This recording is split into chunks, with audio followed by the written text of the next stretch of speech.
أعوذ بالله من الشيطان الرجيم بسم الله الرحمن الرحيم رب اشرح لي صدري ويسر لي أمري واحلل عقدة من لساني يفقهوا قولي. Today we are going to inshallah talk about the story of Prophet Yusuf alayhi salam. And as I had mentioned a little bit earlier, this story is quite long, mashallah. It has so many details and so many lessons, and the things that the Prophet Yusuf alayhi salam had to go through, and how he bore those trials, and what at the end was the reason that Allah subhanahu wa ta'ala put him through all those trials, and what happens at the end. And we realize that all those tests and trials end at this miraculous, mashallah, ending. So we'll begin, inshallah, with, all right, this is the most detailed and fascinating story in the Quran, involving both human weaknesses such as jealousy, hatred, pride, passion, deception, intrigue, cruelty, and terror, as well as noble qualities such as patience, loyalty, bravery, nobility, and compassion. In this surah, about the Prophet Yusuf alayhi salam, there is a surah dedicated to his name in the Quran named Surah Yusuf. And it says in there, Allah subhanahu wa ta'ala declared, "We relate unto you, Muhammad, the best of stories through our revelations unto you of this Quran. And before this, before the coming of divine inspiration to you, you were among those who knew nothing about it." So here Allah subhanahu wa ta'ala is narrating the story of Prophet Yusuf alayhi salam to Prophet Muhammad sallallahu alayhi wasallam, because the Jews at that time had questioned that is Prophet Muhammad sallallahu alayhi wasallam actually receiving divine revelation. So they questioned him about the story of Prophet Yusuf alayhi salam, as this was a story that was familiar to them. So in a way, they were testing that, does he know about that? And if there is divine knowledge, will Prophet Muhammad sallallahu alaihi wasallam be able to narrate the story to them? So Allah subhanahu wa ta'ala mentioned in the Quran solemnly about Prophet Yusuf alayhi salam in a surah. And this surah contains all the details that we know about from his childhood, all the trials that he went through, and to his final stature that he receives. Allah subhanahu wa ta'ala thus said, "We relate to you, O Muhammad sallallahu alaihi wasallam, some information of what happened before. And indeed, we have given you from us a reminder, this Quran. Whoever turns away from it, this Quran, does not believe in it, nor acts on its orders. Verily, they will bear a heavy burden of the sins on the day of resurrection. They will abide in that state, and evil indeed will it be that load for them on the day of resurrection." The story of Yusuf moves in a stream from beginning to end. Its substance and forms are equally coherent. It inspires you with a feeling from the depth of Allah subhanahu wa ta'ala's power and supremacy, and execution of his rulings despite the challenge of human intervention. The whole story of Prophet Yusuf alayhi salam, as I mentioned, is narrated in Surah Al-Yusuf. It contains many moral lessons for us, and it takes an in-depth analysis of human psyche, which means the way that humans naturally react to certain situations, and what are their thinkings, and how do they go about, and what do they feel in those situations, what do they do in those situations. And the final point in this surah and from the story of Prophet Yusuf alayhi salam, which we will learn, is that Allah's plan, which is the decree of Allah subhanahu wa ta'ala over anything that people can plan. So the people, they plan and they plot, but in the end, Allah subhanahu wa ta'ala's plan is such that will come to be of the truth. And Allah subhanahu wa ta'ala has full power and control over his affairs, but most of men know not. This is what the story of Prophet Yusuf alayhi salam confirms, for it ends with comfort and marvel. Now we'll begin and get into a little bit of the childhood of Yusuf alayhi salam. The story begins with a dream, and when Yusuf alayhi salam was very young, he was narrating this dream that he saw to his father, Yaqub alayhi salam. Yaqub alayhi salam was a prophet at that time, and he had two wives. From the first wife, he had 9 sons, and from the second wife, he had 2 sons, which were Yusuf alayhi salam and his brother Binyamin. And in English, we refer to him as Benjamin. He was the son of Prophet Yusuf alayhi salam, and he woke up as he was very excited that he saw this dream. So in the surah, Allah subhanahu wa ta'ala narrates about that dream, and he says, "O my father, verily I saw in a dream 11 stars and the sun and the moon. I saw them prostrating themselves to me." So this is Prophet Yusuf alayhi salam narrating his dream to his father Yaqub alayhi salam. And here, one thing that we can take away is that the relationship between Yusuf alayhi salam and his father Yaqub alayhi salam was such that he was so excited and so eager to go and tell his father about this dream that he had. But Prophet Yaqub alayhi salam, when he heard this dream, he warned Prophet Yusuf alayhi salam to not reveal this dream to his brothers. There was, although Yaqub alayhi salam's face had lit up, he foresaw that Yusuf alayhi salam would be one through whom the prophecy of his grandfather, Prophet Ibrahim alayhi salam, would be fulfilled, in that his offspring would keep the light of Ibrahim alayhi salam alive and spread Allah's message to mankind. So this was the meaning of that dream that Yaqub alayhi salam understood, that prophecy would be coming to Yusuf alayhi salam. Sorry guys, 1 second. Okay, I'm sorry, somebody was at the door. Just had to go and check.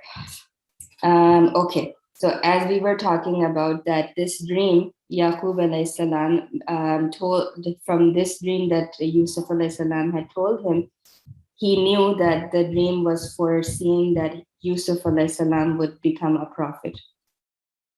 But at the same time, the Yaqub alayhi salam said to his son Yusuf, "O son, relate not your vision to your brothers, lest they arrange a plot against you. Verily, Satan is to man an open enemy. Thus will your Lord choose you and teach you the interpretation of dreams and other things, and perfect his favor on you and on the offspring of Jacob, Yaqub, as he perfected it on your fathers Abraham and Isaac, Ibrahim and Ishaq aforetime. Verily, your Lord is all-knowing, all-wise."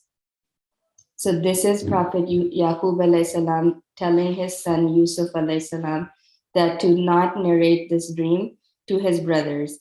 And over here, that it was, the reasons were that Yaqub alayhi salam was aware of the jealousy that Yusuf alayhi salam's brothers had towards him. And Yaqub alayhi salam warned that shaitan puts jealousy in the hearts.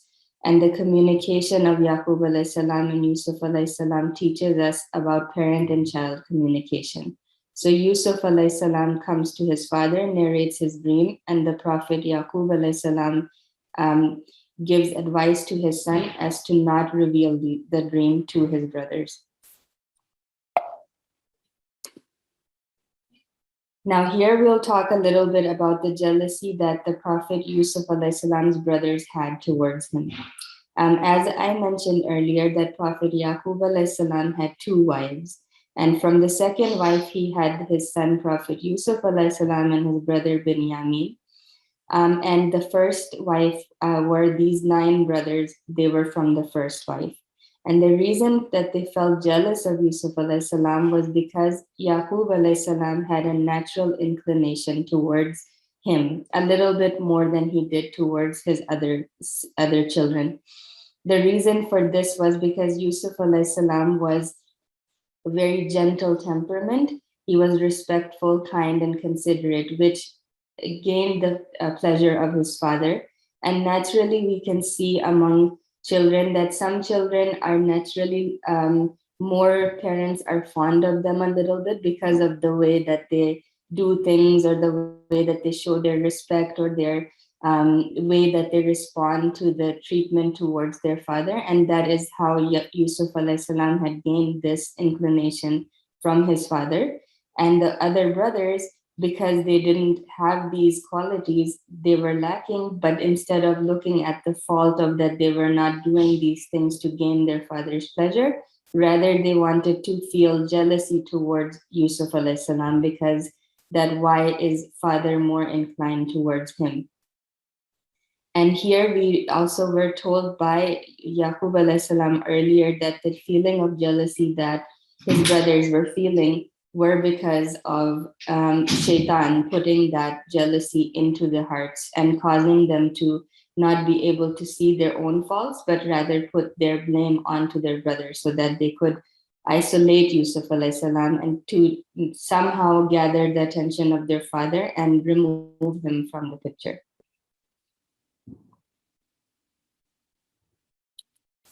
All right. So because of this jealousy that they felt towards Yusuf alayhi salam, in some places it is narrated that the brothers had somehow found out about the dream that Yusuf alayhi salam has had, but there is no narration to confirm this. But for a reason due to their jealousy that they felt towards Yusuf alayhi salam regardless, they plotted a way that they could get rid of him. And this is narrated in the Quran that truly Joseph, Yusuf, and his brother Benjamin are loved more by our father than we. This is a conversation that the stepbrothers are having about Yusuf and his brother Benjamin. But we are Usba, a strong group, because they were bigger in number. They were 9, and Yusuf and Benjamin were only 2. Really, our father is in plain error. Kill Yusuf or cast him out to some other land so that the favor of your father may be given to you alone. And after that, you will be righteous folk by intending repentance before committing the sin. So they're plotting that if they kill Yusuf alayhi salam and get rid of him, then their father will have no choice but to give them that stature instead. But one from among them said, Kill not Yusuf, but if you must do something, throw him down to the bottom of a well. He will be picked up by some caravan of travelers. So here we learn that this brother was maybe the oldest of the brothers of the stepbrothers who suggested that instead of killing Yusuf alayhi salam, why don't we just put him in a bottom of a well where the caravan, there's always travelers passing through. Someone will pick him up and then he'll be gone with them to a different place and we'll be rid of him. And here it is narrated that they went to their father after this and they approached Yaqub alayhi salam and found a way to take Yusuf alayhi salam with them and to get for Yaqub alayhi salam to give them permission. So they said, O our father, why do you not trust us with Yusuf when we are indeed his well-wishers? Send him with us tomorrow to enjoy himself and play, and verily we will take care of him. He, Yaqub, said, Truly it saddens me that you should take him away. I lest fear a wolf should devour him while you are careless of him. They said, If a wolf devours him while we are Usba, a strong group, to guard him, then surely we are the losers. So here they planned to take Yusuf alayhi salam with them to play, and then they would leave him there in the well for a caravan to pick him up. But they're assuring their father Yaqub alayhi salam that we are only taking him to play with us. And if you know that we are a big number and we are strong, so if we are not able to protect him, then surely we are going to be the losers. So they're trying to gain his trust that we won't let anything happen to him. So let him go with us. They planned to take Yusuf alayhi salam, and Yaqub alayhi salam was fearful to let Yusuf alayhi salam go with them, but he allowed them so not to increase their hatred and jealousy. So because here they're doing a sort of emotional blackmail to their parent, and at the same time they are testing him that does he actually feel that distrust towards us with Yusuf alayhi salam, or will he trust us with him, with our brother? But we know that inside their hearts they had this plot and they weren't being genuine by giving their father Yaqub alayhi salam reassurance that we will take care of him. But Yaqub alayhi salam decided that he will trust them so as that the jealousy that they already feel towards their brother, it will not increase. So what happened after that? The brothers did lie to Yaqub alayhi salam, as we know, and they came to their father in the early part of the night weeping. So this is after when Yaqub alayhi salam allowed Yusuf alayhi salam to go with the brothers, and they were excited that they could now get rid of Yusuf alayhi salam, for after they couldn't stand a better chance of receiving their father's affection. On leaving home, they went directly to the well as they had planned, on the pretext of drinking water. So they stopped at the well and pretended to start drinking and filling their water.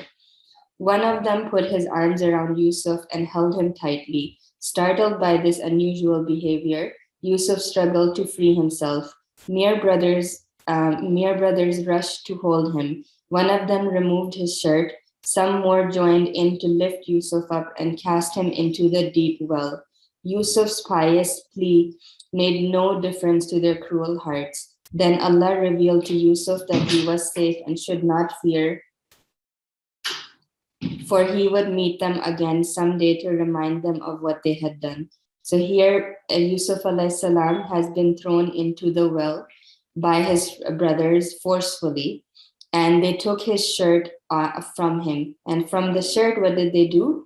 They killed a sheep and soaked Yusuf's shirt in its blood. One brother said that they should swear to keep their deed a close secret. All of them took the oath. So they all planned and plotted and dropped him into the well. And they dipped his shirt into a sheep's blood so that they could take it to their brother, to the father, Yaqub alayhi salam, as a proof of what just has happened. I'm sorry, 1 second, guys. I lost my page. Okay. All right. And then they returned to their father, Yaqub alayhi salam, and they said, and they came to their father in the early part of the night weeping. O our father, we went racing with one another and left Yusuf by our belongings, and a wolf devoured him. But you will never believe us even when we speak the truth. They brought his shirt stained with false blood. Nay, but your own selves have made up a tale. So for me, patience is more fitting. It is Allah alone whose help can be sought against that which you assert. So here we learn that the brothers, the stepbrothers, are narrating what they are trying to tell Yaqub alayhi salam, that this is what happened. That we were racing and we were playing and we left Yusuf alayhi salam with our belongings. In the meanwhile, a wolf came and it devoured him. And they're crying and they're pretending that it's not their fault, and they're showing him the shirt stained with blood as proof of what happened. But what did Yaqub alayhi salam say in reply to their falsehood? He said that I know, but your own selves have made up a tale. So for me, patience is more fitting. It is Allah alone whose help can be sought against that which you assert. In this moment, Yaqub alayhi salam showed Sabrun Jamil. Sabrun Jamil is a stature of sabr, patience, in the most toughest time. The hardest moment in your life is when Sabrun Jamil is required, because it is a beautiful sabr which is very difficult to do. As these children have grown in front of Yaqub alayhi salam and the love that he feels towards his son Yusuf alayhi salam, and on the moment when the brothers even asked to take Yusuf alayhi salam with them, Yaqub alayhi salam was doubtful, and he already had this fear that they were plotting something and something would happen. So it in a way is the father's worst nightmare come true of what he thought they were capable of doing. Now they have actually done that. And in this moment, he's trying to hold his sabr in its intensity. And all he says to them is that it is Allah alone whose help can be sought, and he puts his trust into Allah subhanahu wa ta'ala. All right. In the meanwhile, Yusuf alayhi salam is in the well. As we know, that is where the brothers had left him. And they left him there with a little bit of water. and there was no light or anything that he could see or any means of coming out of this well. And he's just in there, and he's thinking of what has just happened with him. And there came a caravan of travelers, and they sent their water drawer, and he let down his bucket into the well. He said, "What a good news! Here is a boy." So they hid him as merchandise, a slave, and Allah was the knower of what they did. So this caravan was passing through this area, traveling to Egypt. And one of their water drawers went to this well, and he lowered a bucket. And in the bucket, the boy, Yusuf alayhi salam, came up out of the well.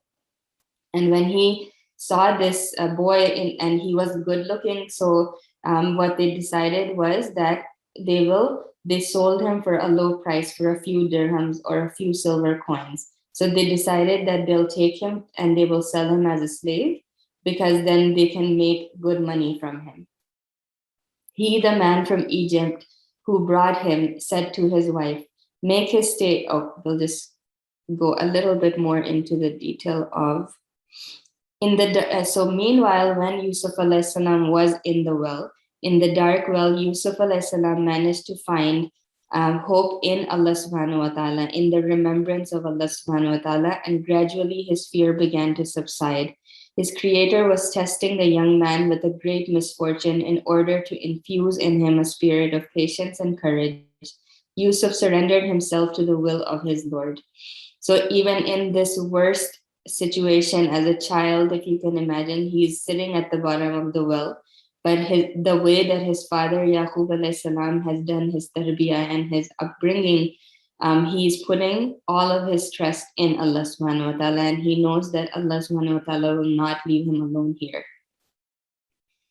And from here, his steps into slavery was at the horizon. The men of a caravan full of men and horses was on its way to Egypt, and they picked him up and they took him with themselves, and they carried him by tying his hands and his feet tightly.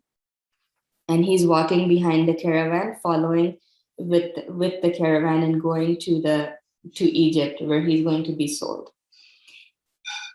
And when they entered Egypt, there was a man, Al-Aziz from Egypt, who bought him and said to his wife, "Make his stay comfortable.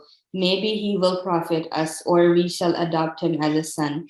Thus did we establish Yusuf in the land, that we might teach him the interpretation of events. See how Allah the Almighty reveals the substance of this long story from its beginning, and Allah has full power and control over his affairs, but most of men know not.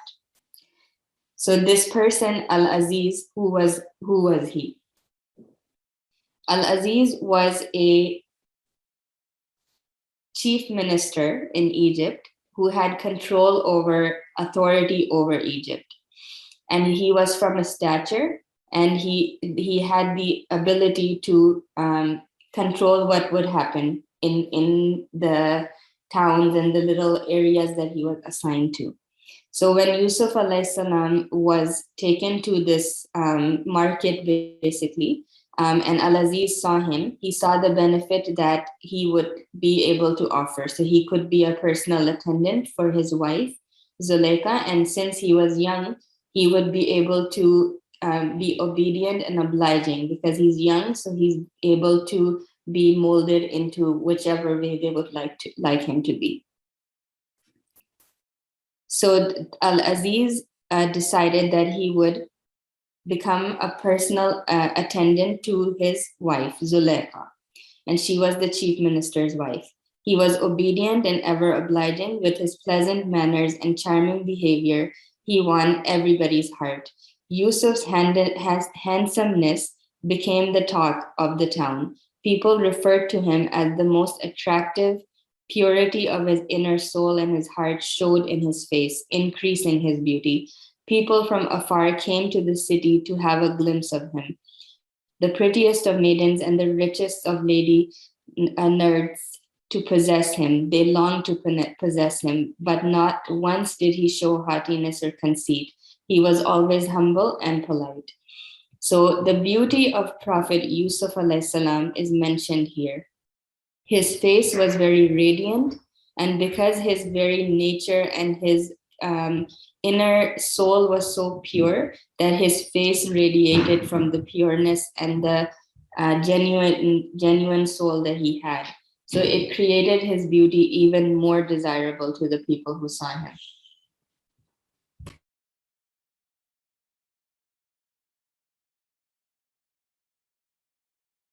Okay. All right.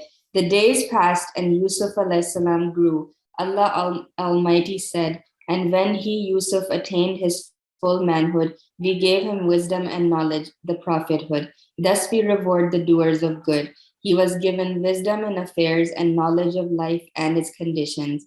He was given the art of conversation, captivating those who heard him. He was given nobility and self restraint, which made him an irresistible personality. His master soon knew that Allah had graced him with Yusuf. He understood that Yusuf was the most honest, straightforward, and noble person he had met in his life. Therefore, he put Yusuf in charge of his household, honored him, and treated him as a son. So, Al Aziz, as Yusuf alayhi salam grew around him, these qualities and these traits made him fall so much in love of this boy that he started to treat him as a son. And he lived with them as if he was a member of their family and not as a slave that he was purchased as we know originally. But what happened was the intentions of his wife, Zuleika, started becoming wrong. So she started developing feelings towards Yusuf alayhi salam, as we know, because he was beautiful and it was difficult for people that when they saw him to not be in awe of him. So the wife of the chief minister, Zuleika, watched Yusuf from day to day. She ate with him, talked with him, listened to him, and her wonder increased over the passation of time. So the more and more the time she spent with Yusuf alayhi salam, she became more and more intrigued by him. Yusuf alayhi salam was soon confronted with his second trial. The chief minister's wife, Zuleika, could not resist the handsome Yusuf, and her obsession with him caused her sleepless nights. She fell in love with him, and it was painful for her to be so close to a man, yet be unable to hold him. Yet she was not a wayward woman, for in her position she could get any man she desired. But all accounts she must have been a very pretty and intelligent lady, or why would the chief minister have chosen her of all the prettiest women in the kingdom? Though she bore him no children, he would not take another wife, as he loved her passionately. So Al Aziz loved his wife passionately, but she had intentions towards Yusuf alayhi salam. The Quran raises the curtain on the scene of this fierce and devouring love of the part of the lady.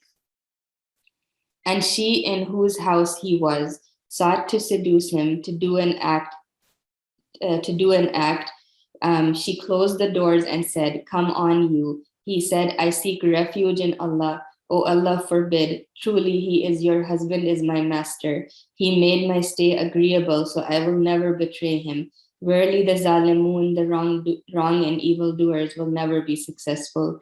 Indeed, she did desire him, and he would have inclined to her desire had he not seen the evidence of his Lord. Thus it was that we might turn away from evil and illegal sexual intercourse. Surely he was one of our chosen guided slaves."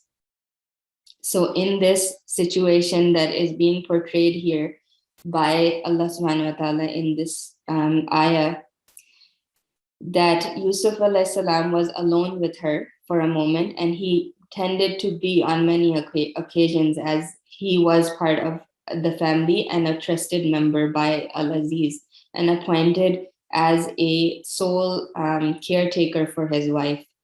And she took advantage of this situation, and she approached him in an indecent manner, and she, in a way, was forcing him to do this indecent act with her. But Yusuf alayhi salam did not want to participate in this because he was loyal and he was honest towards his master, who had shown him so much trust and so much given him so much authority and so much he had raised his status in a way because he had started off as a slave, but because of his nature and his trust that he had built with Al-Aziz, he did not want to break that trust with him. So what happened was that because Yusuf alayhi salam did not participate in this act, so what did Zuleika do? While he was running out of the room, so as he tried to get out of this situation, so they raced with one another to the door, and she tore his shirt from the back. They both found her lord, her husband, at the door.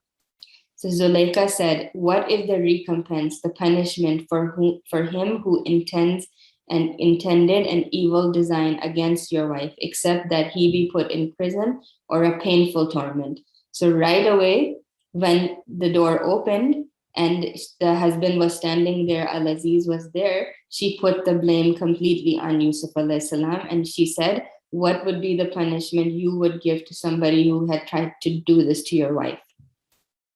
Yusuf alayhi salam in his defense said, "It was she that sought to seduce me." And you can imagine the husband is standing and this is his wife.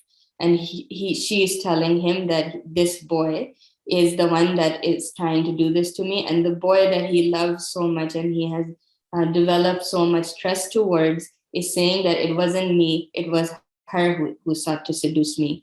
And in this difficult situation for Al-Aziz, and what happened was, and as a witness of her household, so there was somebody who was part of the household viewing what was happening, and he bore witness saying, "If it be that his shirt is torn from the front, then her tale is true, and he is a liar. But if it be that his shirt is torn from the back, then she has told a lie, and he is speaking the truth." So this was a solution that this person from the household offered. And he said, "You can view the shirt. If it's torn from the back, then she is the one who is wrong. And if it's torn from the front, then it is he who is the liar." So when the husband saw his Yusuf alayhi salam shirt was torn at the back, her husband said, "Surely it is a plot of you, woman. Certainly mighty is your plot. O Yusuf, turn away from this. O woman, ask forgiveness for your sin. Verily you were of the sinful." So after this solution, they checked the shirt. And what happened was that the shirt obviously was ripped from the back because she grabbed his shirt while he was running out of the room. And this caused people around to witness that she was the one that was trying to do this indecent act. And he was the one that was, Yusuf alayhi salam was innocent. But what happened because of this, as you know, that when a scandal happens, especially in one of the big households or in a name or some authority position, it's not a small news, right? Everybody finds out about that, what happens. It becomes the news, it becomes the talk of the town, and that's exactly what happened with the wife of Al-Aziz. The wife of Al-Aziz, the people around started to gossip about her. And so the wife of Al-Aziz is seeking to seduce her slave, young man. Indeed, she loves him violently. Verily, we see her in plain error. So she is being ridiculed around by people, and they're now gossiping about her because the story of what happened in the closed room has spread. And her behavior is scandalous, and it's something that is making people intrigued, and they want to like talk about her because she's a person of authority. And when somebody is in a position of authority or higher stature, people like talking about them more so as to degrade them in a way. Naturally, their gossip distressed Zuleika. She honestly believed that it was not easy for any woman to resist a man as handsome as Yusuf. To prove her helplessness, she planned to subject the women to the same temptation she faced. She invited them to a lavish banquet. No one everyone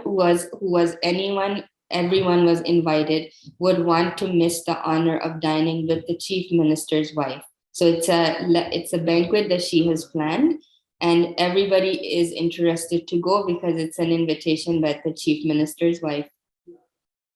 Besides, they secretly harbored the desire to meet the handsome Yousuf face to face.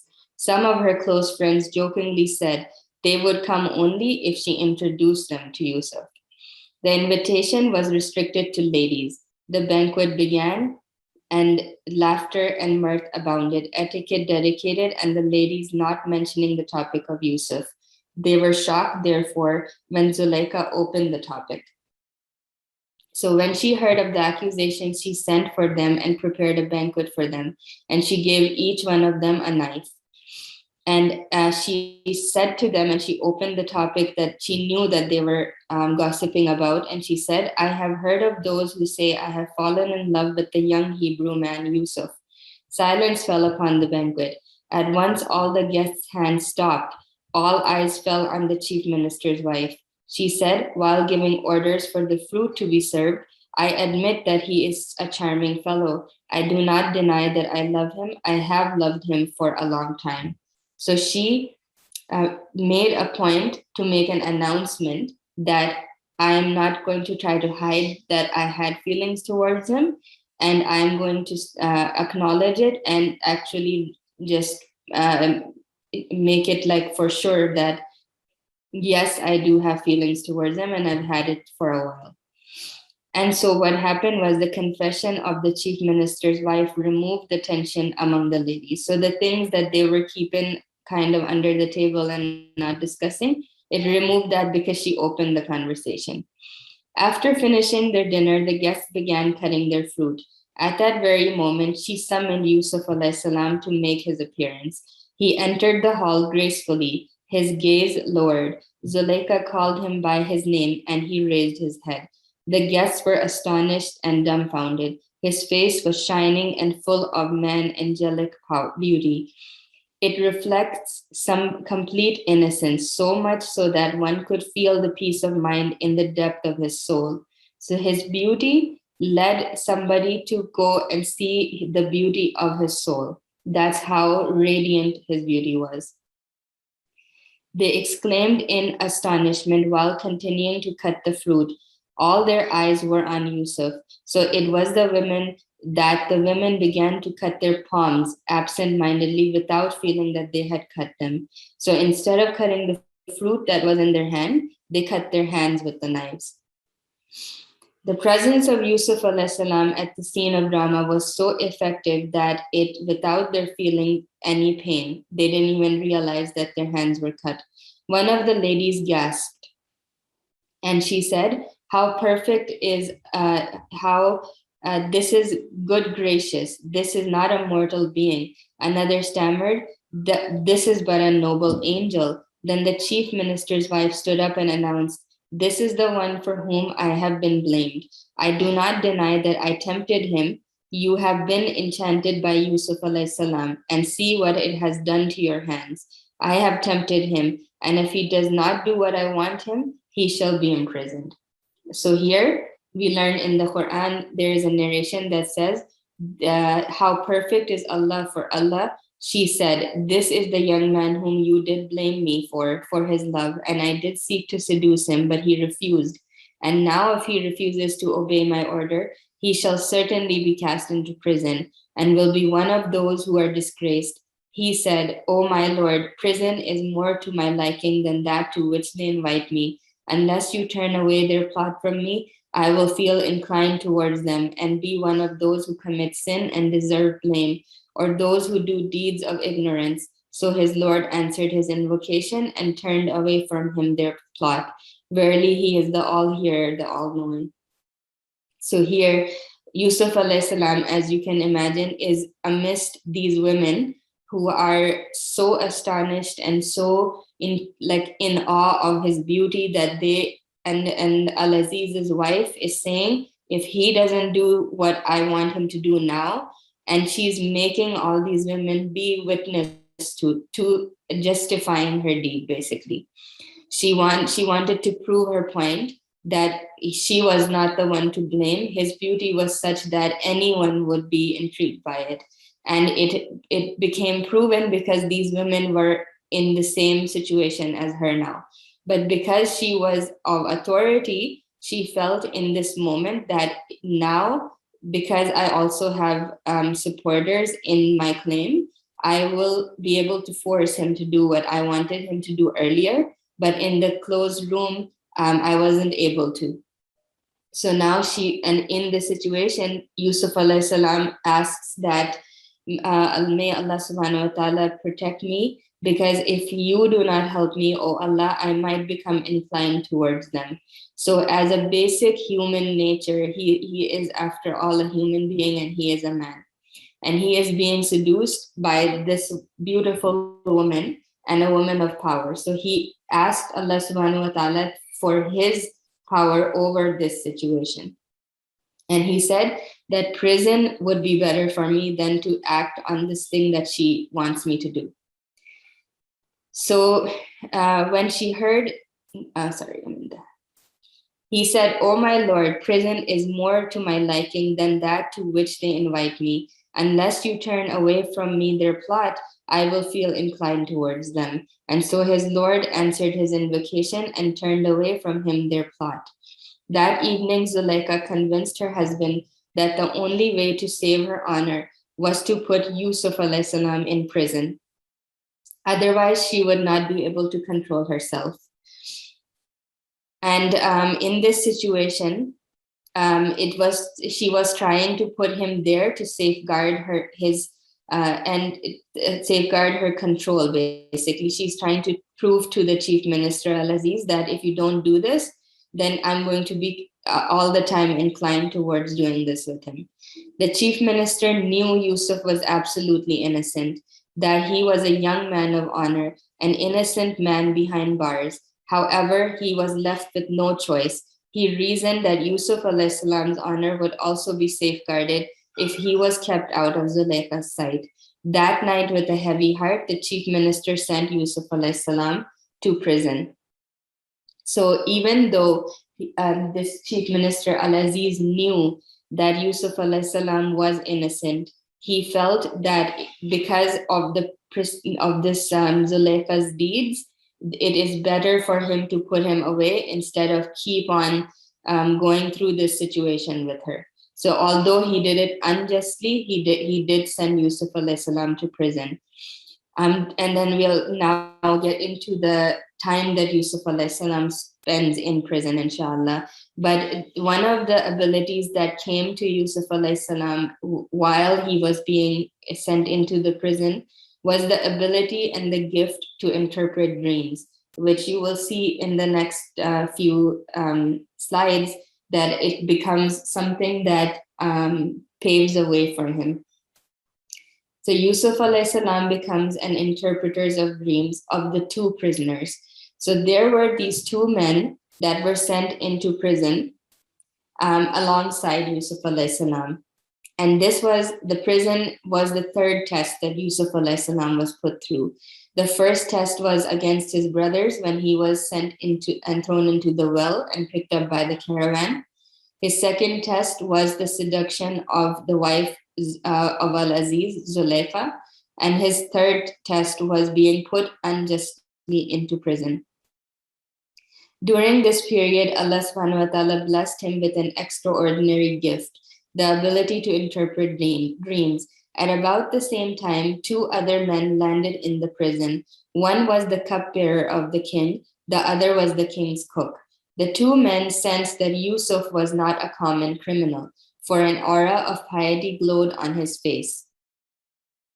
Both men had vivid dreams, and they were anxious to have them explained. The king's cook dreamed that he stood in a place with bread on his head, and two birds were eating the bread. The cupbearer dreamed that he was serving the king wine. The two went to Yusuf alayhi salam and told him their dreams, asking him to give them their meaning. So they went to Yusuf alayhi salam, and what did Yusuf alayhi salam say? He said, "No food will come to you in wakefulness or in dreams as your provision, but I will inform in wakefulness its interpretation before the food comes." This is of that which my Lord has taught me. Verily, I have abandoned the religion of a people that believe not in Allah and are disbelievers in the hereafter. And I have followed the religion of my fathers, Ibrahim, Ishaq, and Yaqub, and never could we attribute any partners whatsoever to Allah. This is from the grace of Allah to us and to mankind, but most men think not. They neither believe in Allah nor worship Him. So before Yusuf alayhi salam told them about what they were asking, Yusuf alayhi salam called them to Allah. Then he said that the cook, and he interpreted the dreams for them. O two companions of the prisons, are many different lords, gods, better or Allah, the one, the irresistible? You do not worship besides Him, but only names which you have named, forged you and your fathers, for which Allah has sent down no authority. The command or the judgment is for none but Allah. He has commanded His monotheism to worship one God. That is the true straight religion, but most men know not. So again, he's teaching these two men about the true path. The belief in one Allah is better than the different gods that they have made up. O two companions of the prison, as one of you. So this is the interpretation that Yusuf alayhi salam is giving to these two people.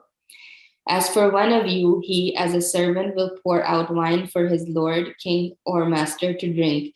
And as for the other, he will be crucified, and birds will eat from his head. Thus is the case, judge concerning which you both did inquire. So the interpretation that Yusuf alayhi salam gave to the first man was, who was the second one was the cupbearer, and the first one was the, I forgot what his position was. The cook. Bread maker. The cook, yes. Baker, yeah. Baker and wine server. And wine server. So the first person, the baker or the cook, his interpretation of the bread that he was holding over his head and the birds were eating from it, the interpretation of that was that he will be crucified and the birds are eating from on top of his head. And the second person, who was the cupbearer or the wine pourer for the king, his interpretation was that he would be released and he would be serving his king once again. And this was the interpretation that Yusuf alayhi salam gave to both of them. And so once he said to the one whom he knew to be saved, which was the cupbearer, mention me to your lord, your king, so that to get me out of the prison. But Shaitan made him forget to mention it to his lord, or Shaitan made Yusuf alayhi salam to forget the remembrance of his lord, as to ask for his help instead of others. So Yusuf alayhi salam stayed in prison a few more years. So what happened was that the cupbearer, who was going to be the one that gets saved, Yusuf alayhi salam asked him that when you get released from prison, go to the king and mention about me, that I am in this prison, and to take me out from here. But what happened, you will learn later on, is that when the cupbearer, after he was released from there, Yusuf alayhi salam told the cupbearer to remember him to the king and to say that there was a wrongful soul called Yusuf in prison. What Yusuf alayhi salam predicted did happen. The cook was crucified and the cupbearer returned to the palace. After the cupbearer returned to service, Shaitan made him forget to mention Yusuf alayhi salam's name to the king. Therefore, Yusuf remained in prison for a few years, but he made patience his own, praying to Allah subhanahu wa ta'ala. So because of the forgetfulness of the cupbearer, unfortunately, when he was released from prison, he forgot to mention to the king about Yusuf alayhi salam. But one day what happened is that the king had a dream. And the scene in the prison closes, a new scene opens in the bedchamber of the king. The king is asleep. He sees himself on the banks of the Nile River. The water is receding before him, becoming mere mud. The fish begin to skip and jump in the mud. 7 fat cows come out of the river, followed by 7 lean cows. The 7 lean ones devour the 7 fat ones. The king is terrified. The 7 ears of green grain grow on the riverbanks and disappear in the mud. The same spot grew 7 dry ears of grain. The king awoke frightened, shocked, and depressed. Not knowing what all this meant, he sent for the sorcerers, priests, and ministers and told them his dream. Okay, we are a little short on time, so I'll try to go quicker. The king was frightened and he called these people to tell them about the dream. But unfortunately, none of them were able to interpret it, and instead they ridiculed him about it. But the news reached the cupbearer, and he recollected the dream he had in prison and compared it to the king's dream.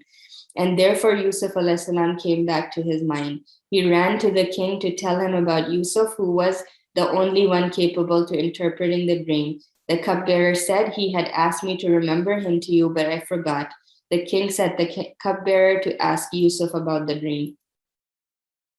The cupbearer was then sent to Yousuf alayhis salam, and Yousuf alayhis salam interpreted the king's dream for him, that there will be 7 years of abundance in the land. If the land is properly cultivated, there will be an excess of good harvest, more than the people will need. This should be stored, therefore, after 7 years, famine will follow, during which time the excess grain could be used. He also advised that during the famine, they should have saved some grain to be used for seed for the next harvest. Yusuf then added, after 7 years of drought, there will be a year during which water will be plentiful. If the water is properly used, grapevine and olive trees will grow in abundance, providing plenty of grapes and olive oil. The cupbearer hurried back with the good news, and the king was fascinated by Yusuf's interpretation. After Yousuf alayhis salam's interpretation reached the king requested that bring Yousuf alayhis salam to me. And the messenger that went to retrieve him, Yousuf alayhis salam did not agree to go there. And he said, return to your Lord and ask him what happened to the women who cut their hands. Surely my Lord Allah is well aware of their plot. And he did not want to be released from prison with the accusation that he was the one that was wrong. So the king said to the women, he gathered the women that were there at the banquet and he questioned them, what was your affair when you did seek to seduce Yusuf? The women said, Allah forbid, no evil know we against him. The wife of Al-Aziz said, now the truth is manifest to all. It was I who sought to seduce him, and he is surely one of the truthful. Then Yusuf said, I asked for this inquiry in order that he, Al-Aziz, may know that I betrayed him not in secret. And verily Allah guides not the plot of the betrayers. And I free not myself from the blame. Verily, the human self is inclined to evil, except when my Lord bestows his mercy upon whom he wills. Verily, my Lord is oft forgiving, most merciful. So I guess we can stop our class here because we only have a few more slides to do, which I can cover in the next class, inshallah, because we are out of time, unfortunately. I'm not sure if you're able to stay longer than 4 or not. Maybe I can get some feedback from all of you. I can. If you're okay, I can continue and finish the story. If someone needs to leave, then please feel free to, because it is 4 o'clock now. If it's okay, can I finish the stories, Hajar? Yes, inshallah. You may finish the story, inshallah.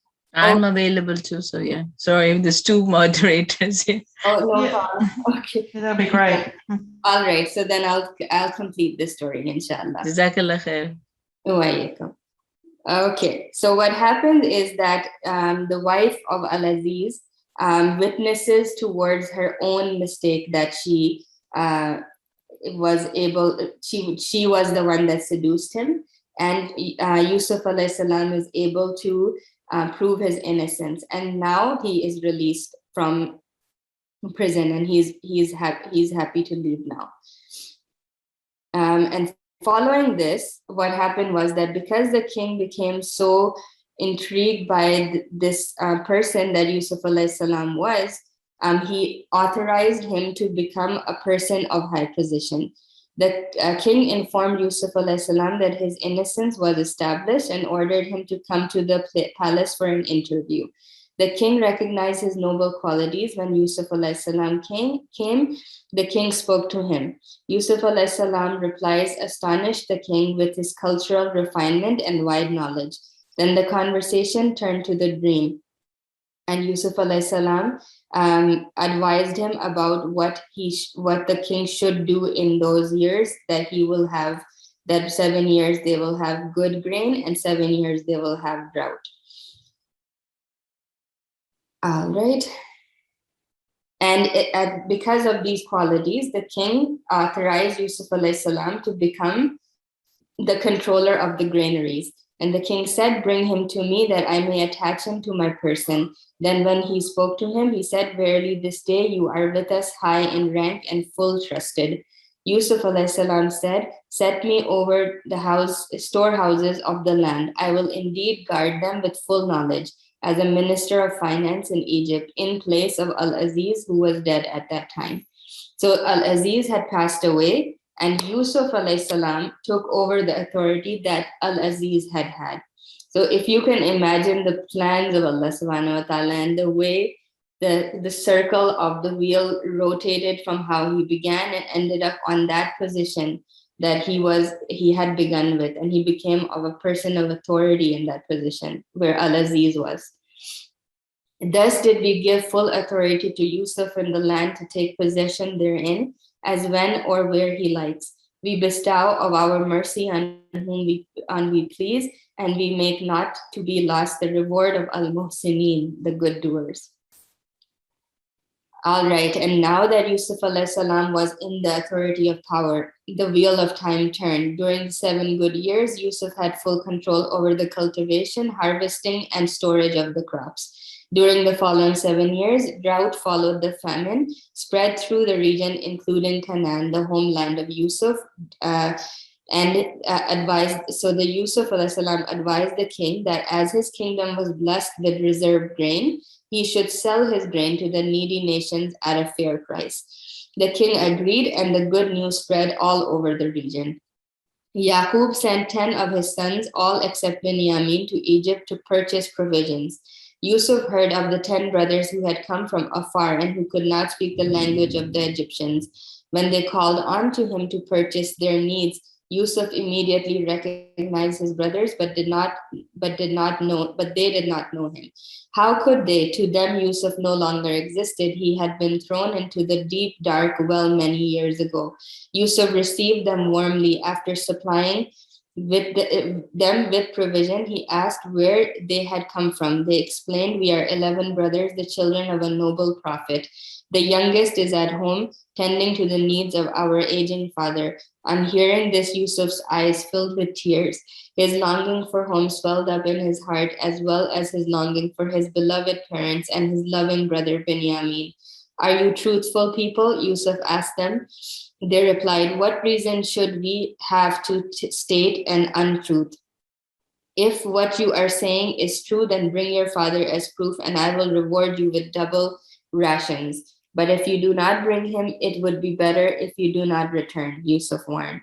They assured him that they would gladly fulfill his command, that they would have to get their father's permission. As an inducement to return with their brother, Yusuf alayhi salam ordered his servant to secretly place the purse with the money they had paid into one of their grain sacks. This scene dims in Egypt and lights in Canaan. The brothers return to their father. Before they could unload the camels, they greet him. They provide him, we are denied some supplies because you did not let your son go with us. So Yusuf alayhi salam put a condition that if they come back with Benjamin, the brother that they did not bring with them the first time, then he would give them the provisions that they came for. Why would you not entrust him with us? They're questioning Yaqub alayhi salam. Please send him with us and we shall take care of him. Yaqub became sad and told them, I will not permit Binyamin to travel with you. I will not part with him, for I entrusted Yusuf to you and you failed me. Later, when they opened their grain sacks, they were surprised to find the money purse returned intact.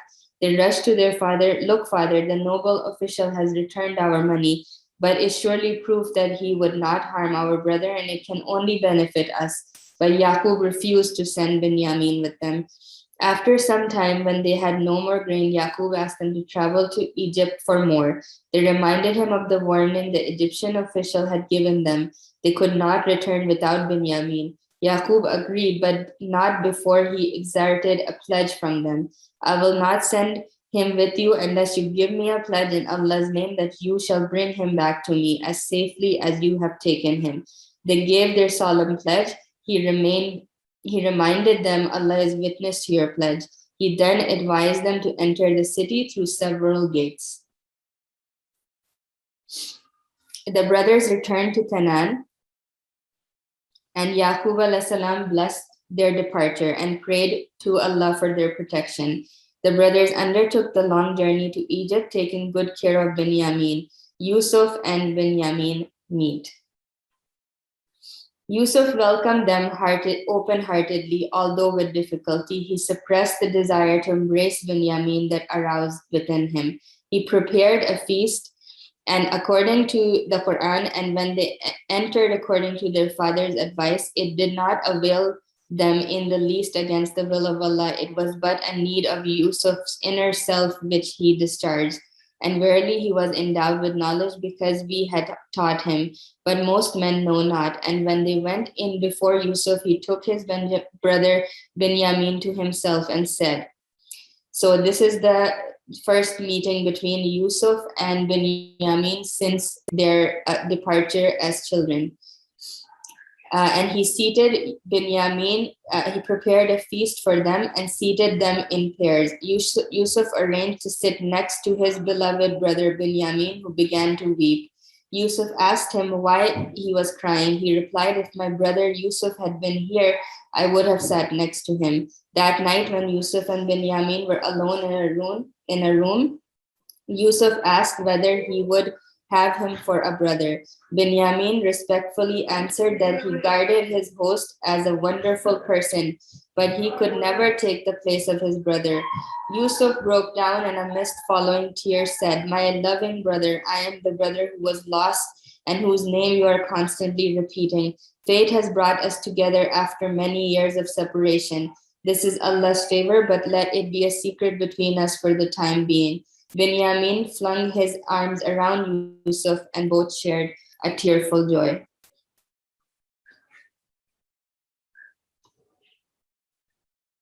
Okay. The next day, while their bags were being filled with grain to load onto the camels, Yusuf ordered one of the attendants to place the king's gold cup, which was used for measuring the grain, into Binyamin's saddlebag. When the brothers were ready to set out, the gates were locked. The courier shouted, "Oh, you travelers, you are thieves." So Yusuf alayhi salam plotted in a way to keep his brother back while the other brothers would leave. And what did he do? He asked one of the guards to put the king's cup into one of their bags. And the guard caught this and he said that you are thieves. The accusation was most unusual, and the people gathered and started hearing what was happening. The chief ordered his soldiers to start searching the caravan. Yusuf was watching the incident from high up on his throne. He had given instructions for Binyamin's bag to be the last one to be searched. When they did not find the cup in the bags of the 10 elder brothers, the brothers sighed in relief. But Binyamin was the one who became accused. And this was a way of Yusuf alayhi salam to keep Binyamin behind so that the brothers would plead for mercy. However, the guard said the king had spoken, and his word, what happened was that Yusuf alayhi salam told that you have to go and go without your brother and return to your father and come back with him. The brothers left enough provision behind for Judah, who stayed at a tavern awaiting the fate of Binyamin. In the meantime, Yusuf kept Binyamin in his house as his personal guest and told him how he had devised the plot to put the king's cup in his bag in order to keep him behind so as to protect him. He was also glad that Judah had stayed behind, as he was the good-hearted brother. Judah was the brother that in the beginning, when the brothers plotted to kill Yusuf alayhi salam, he was the one who suggested that instead of killing Yusuf alayhi salam, you can drop him in the well. So he was the one that gave this idea. Yusuf alayhi salam's plan is in sending the others back was to test their sincerity to see if they would come back for the two brothers they had left behind. When the brothers arrived home, they entered upon their father calling, "O our father, your son has been stolen." He was puzzled, scarcely believing the news. He was overwhelmed with sorrow and his eyes wept tears. "Patient be with me. Perhaps Allah will return all of them to me. He is most knowing, most wise." A pall of lonesomeness closed over him, yet he found consolation in patience and trust. Yaqub alayhi salam requests to find Yusuf alayhi salam. The father was deeply hurt. Only prayers could comfort him and strengthen his faith and patience. Weeping all those years for his beloved son Yusuf, and now one more of his best son had been snatched from him, Yaqub almost lost his sight. The other sons pleaded with him, "O father, you are a noble prophet and a great messenger of Allah. Unto you descend revelation and people receiving guidance and faith from you. Why are you destroying yourself in this way?"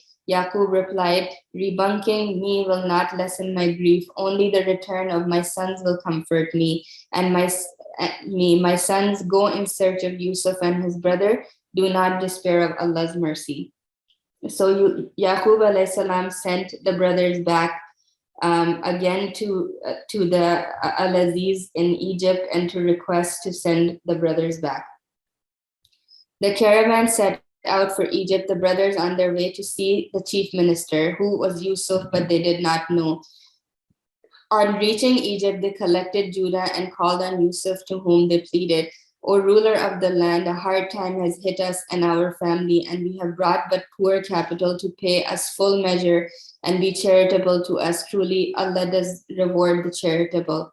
At the end, they begged Yusuf alayhi salam. They asked alms of him, appealing to his heart, reminding him that Allah rewards alms givers. At this moment, in the midst of their plight, Yusuf spoke to them in their language. "Do you know what you did with Yusuf and his brother when you were ignorant?" They said, "Are you indeed Yusuf?" He said, "I am Yusuf, and he is my brother Binyamin. Allah has indeed been gracious to us. Verily, he who fears Allah with obedience to him by abstaining from sins and evil deeds and by performing righteous good deeds and is patient, then surely Allah makes not the reward of the good doers be lost." They said, "By Allah, indeed Allah has preferred you above us, and we certainly have been sinners." The brothers began to tremble with fear, but Yusuf comforted them. "No reproach on you this day. May Allah forgive you, and He is the most merciful of those who show mercy." Yusuf alayhi salam embraced them, and together they wept with joy.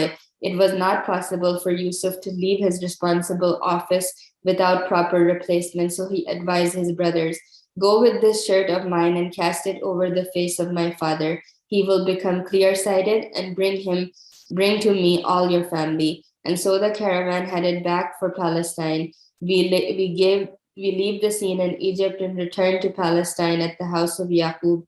The old man is sitting in his room. Tears have been flowing down his cheeks. He stands up all of a sudden, dresses, and goes out to his son. Then he lifts up his face to heaven and sniffs the air. And when the caravan departed, their father said, "I do indeed feel the smell of Yusuf. If only you think me not a person who has weakness of mind because of old age." But they said, "Oh Allah, certainly you are in your old error." Then when the bearer of the glad tidings arrived, he cast the shirt over his face and he became clear-sighted.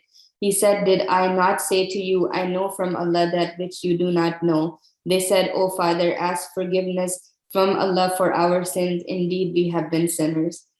So here, Yusuf alayhi salam sent his shirt back with his brothers, and they placed it over their father's face, and his eyesight, he regained his eyesight that he had lost due to the years of shedding tears and crying over the loss of his son.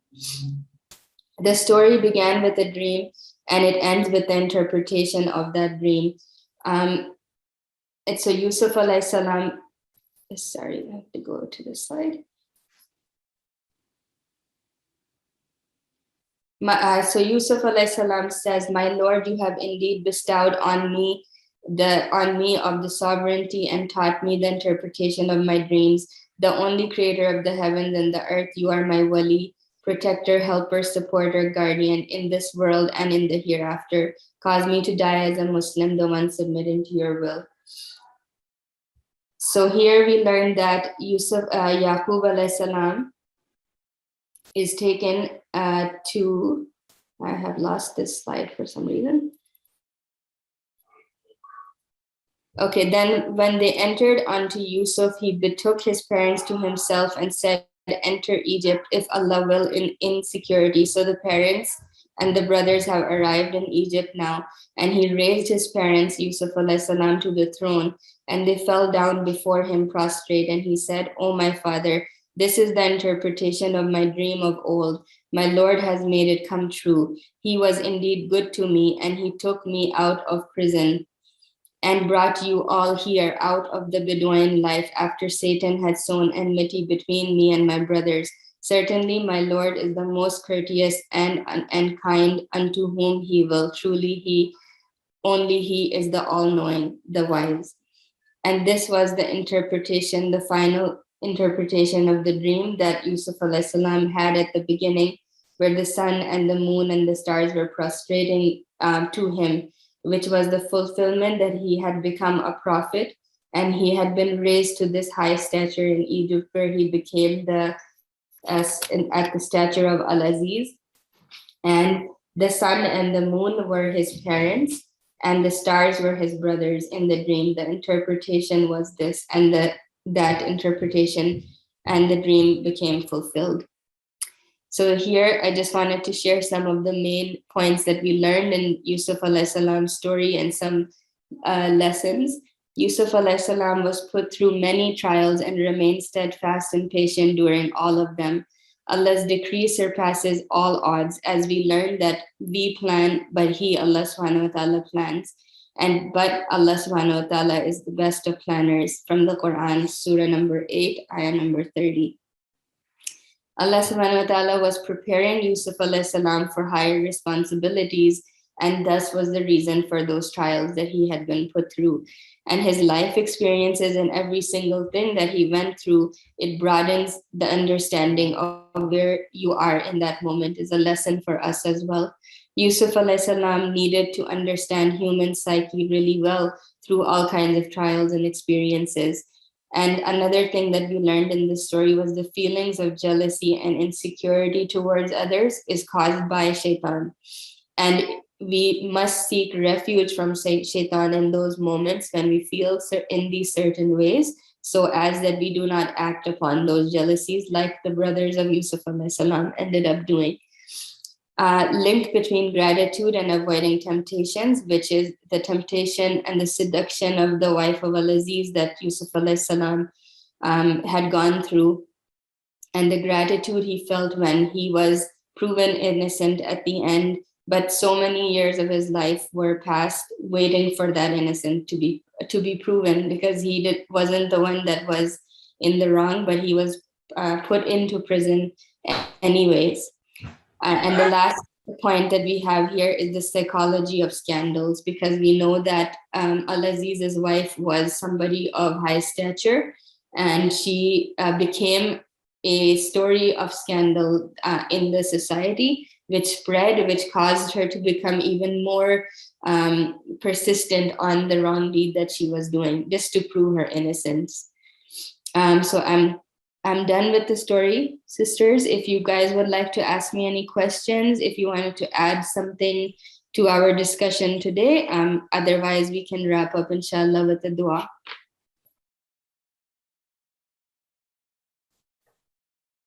Assalamu alaikum, sisters, if you have any questions, please ask right now.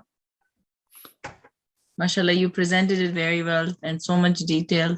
Sister Mona, Jazakallah khair. It was an amazing story. And, I love always Yousuf salam stories. Just amazing. And you added so many, mashallah, more details. So Jazakallah khair for that. And if you guys have any questions. Or anything that you found interesting, maybe you want to point one thing out that was like that you learned today, which you didn't know before.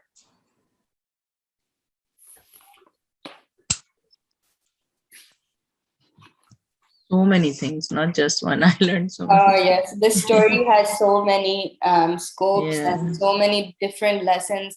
It takes a lot more time to go into the details. I had to go quickly because we only have 1 hour for this class, mashallah. But if we go into the summary and the lessons and the points that you wrote in the end are really good, mashallah, and that would be help us, inshallah. It is an amazing story, and Allah calls it the most beautiful story, and it is so beautiful because there's so many lessons in it. Yes, and it just increases our taqwa in Allah, that what it seems like, situations seem so bad sometimes, but in the end there's a master plan that we don't know of Allah. So we should always depend on that and not feel disheartened when we are going through something.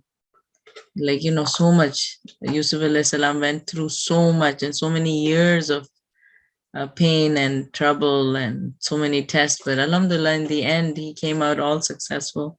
Yes. So, and there was a big plan, behind that. There was a big that Allah subhanahu wa ta'ala had for him, and that was the reason why his trials were also of that level, because of the stature that he was going to achieve. But in the moment, he didn't know that, right? Just same like us in our situation. When we're in the situation, it's hard to show sabr and be patient and think that no, Allah knows He has a plan for me. But at the end, when we see the accomplishment, we understand why we had to go through that. Exactly. And it's through our test that we become the person we are. Yes, and absolutely. It makes us more molds us. Okay, inshallah. Okay, she has to go. Anisa has to go. Okay, Anisa, go, please.